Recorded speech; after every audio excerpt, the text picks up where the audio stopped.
Hello, this is Psyche. Recently, I uploaded the 6th volume of my gacha reviews for Honkai Impact 3rd.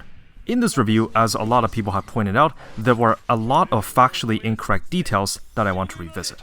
Now, I started the Atrocious Gacha review series because I just enjoy trying out all these new games, and I really never thought too much about the stuff I talked about, since at the time I was still making Nikkei content and never really wondered about what it would feel like if I made variety content. For full disclosure, I currently do YouTube as a side gig of sorts, but I hope to turn it into a real-time thing at some point. I write my own scripts and do my own editing, but if I were to go into this niche of content creation and make informed opinions on various gacha games, I think there's a lot of value in admitting what I got wrong so I can make content with better accuracy. So, I'm gonna go over what the most major incorrect details were in my last video, and what I plan to do going forward. The first major mistake was in the name of the game itself. In the beginning of the video, I referred to the game as Honkai Impact the 3rd, when it's really just called Honkai Impact 3rd. I'm really not sure where I got the name from because I could have sworn I heard it somewhere. Even the title card displays it correctly, but that's the first one.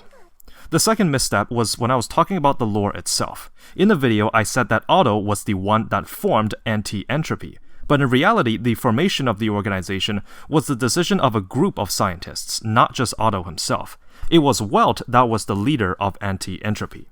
I actually realized this and made a small footnote at the bottom, so unless this line in the game itself is wrong, this is also something that I needed to correct.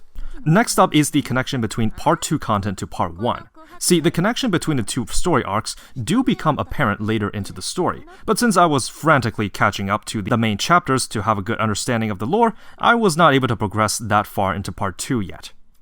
The next couple errors were probably the most severe, as they lean more into the game mechanics itself.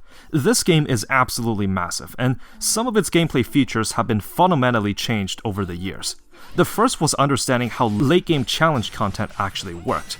Q Manifold actually works in a peculiar way.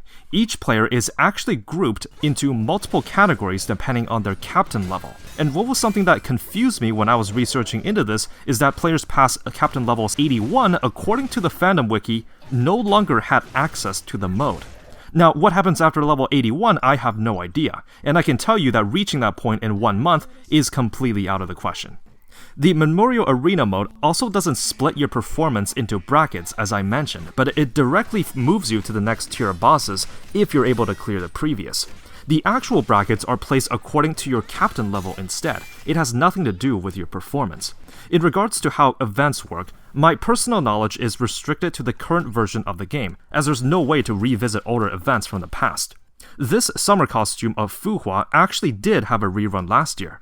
I knew this was a possibility, as there's no clear documentation of which costumes get rerun at what time. In fact, I don't have that much information on how events worked unless I personally played them, but to my understanding, events in this game can be quite different than the open-world MiHoYo games. Ultimately, I do not believe the mistakes will change the core message of the video, nor change my opinions on the game, but I do want to point out that mistakes were made. I know this game has a lot of longtime fans, and I too would feel frustrated if the game I enjoyed was misrepresented in some way. Going forward, what I'll do is, whenever possible, when planning out an in-depth gacha review, I will try to get in contact with a long-term player when discussing a topic I may not have the best knowledge of, just to ensure that there's no misunderstandings regarding anything in these videos.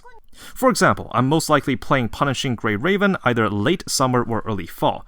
There's going to be another review before that, but when the time comes, I'll be checking things more thoroughly. Now, I know even with rounds of revision, there's bound to be some small details missed here and there, but hopefully this will work as a compromise. And this video will serve as a reminder that I will try to do better going forward. For the record, other than YouTube's automated systems, I don't block any comments and will try to go through them when I have the time. I'm currently working on a Zenless Zone Zero First Impressions video, but in case you have other comments or suggestions, leave them below, and as always, thanks for watching, and have fun out there.